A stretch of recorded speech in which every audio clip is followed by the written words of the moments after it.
মৃত্যু এমন একটা নিশ্চিত বিষয় যা অস্বীকার করার কোনো সুযোগ নেই। পূর্ব আকাশে সূর্য উদিত হওয়া, পশ্চিম আকাশে সূর্য অস্তমিত হওয়া, রাতের অন্ধকার, দিনের আলো, উপরে আকাশ, নিচে জমিন, এই কথাগুলো যতটা সুনিশ্চিত, ঠিক মৃত্যু এমন সুনিশ্চিত একটি বিষয়। পৃথিবীর সূচনা লগ্ন থেকে শুরু করে আজ পর্যন্ত কোনো মানুষ মৃত্যুকে অস্বীকার করতে পারেনি। আমরা জানি অনেক নাস্তিক আছে যারা আল্লাহকে অস্বীকার করে। তারা বলে যে আসমানে জমিন এভাবে এভাবে হয়ে গিয়েছে, এটার কোনো স্রষ্টা নেই। আল্লাহ বলতে কাউকে তারা বিশ্বাস করে না।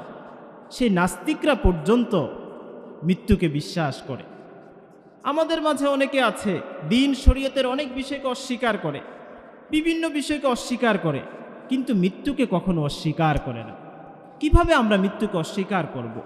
কারণ জন্মের পর থেকে আমাদের এই কান দিয়ে কত মৃত্যুর এলান আমরা শুনেছি, আমাদের এই চোখ দিয়ে কত লাশ আমরা দেখেছি, আমাদের এই শরীর কত জানাজায় উপস্থিত হয়েছে।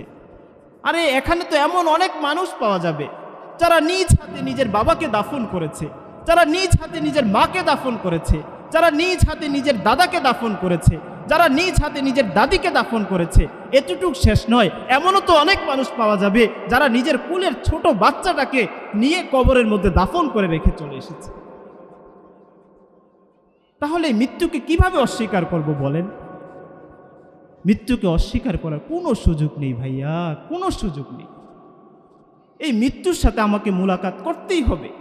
চাই আমি মৃত্যুকে বিশ্বাস করি বা না করি, মৃত্যুর সাথে আমার সাক্ষাৎ একদিন অবশ্যই অবশ্যই হবে। দুনিয়ার সব মানুষ বাঁচতে চায়, কিন্তু কেউ কি বাঁচতে পারে? কেউ বাঁচতে পারে না। 80 বছরের বৃদ্ধ মানুষ, চাচা কোথায় যাচ্ছেন? ডাক্তারের কাছে যাচ্ছি, শরীরটা ভালো না। কেন ডাক্তার দেখাচ্ছে? ঔষধ খাওয়ার পর সুস্থ হবে, আরও কিছুদিন বেঁচে থাকবে। 120 বছর বয়স চাচার, বৃদ্ধ হয়ে গিয়েছে। সন্তানরা কয়েকজন ধরে তাকে গাড়িতে ওঠাচ্ছে, হাসপাতালে নিয়ে যাচ্ছে, নেওয়ার পর আইসিইউতে ভর্তি করছে। কেন? বাবা যদি সুস্থ হয় আরও কিছুদিন বেঁচে থাকবে, বাকি একটা সময় না একটা সময় মরতেই হবে। মৃত্যু থেকে পলায়ন করার কোনো সুযোগ নেই। মৃত্যুর স্বাদ আমাকে আস্বাদন করতেই হবে। কুরআনে কারীমের মধ্যে আল্লাহ রাব্বুল আলামিন বলেছেন, কুল্লু নাফসিন যায়িকাতুল মাউত, প্রত্যেক প্রাণীকে মৃত্যুর স্বাদ আস্বাদন করতে হবে। আল্লাহ রাব্বুল আলামিন এখানে নফস শব্দ ব্যবহার করেছেন।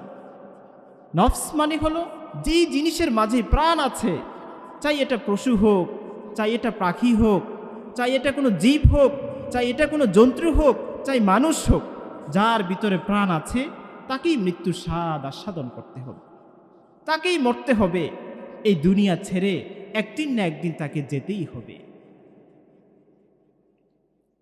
এই মৃত্যু থেকে পলায়নের কোনো সুযোগ নেই। আপনি পালিয়ে কোথায় যাবেন? মৃত্যু সেখানেই যে আপনার সাথে সাক্ষাৎ করবে। আল্লাহ রাব্বুল আলামিন বলেন, আইনামা কুনতুম তুদরিকুমুল মাউত, তোমরা যেখানেই পলায়ন করো মৃত্যু সেখানেই যে তোমাদের সাথে সাক্ষাৎ করবে।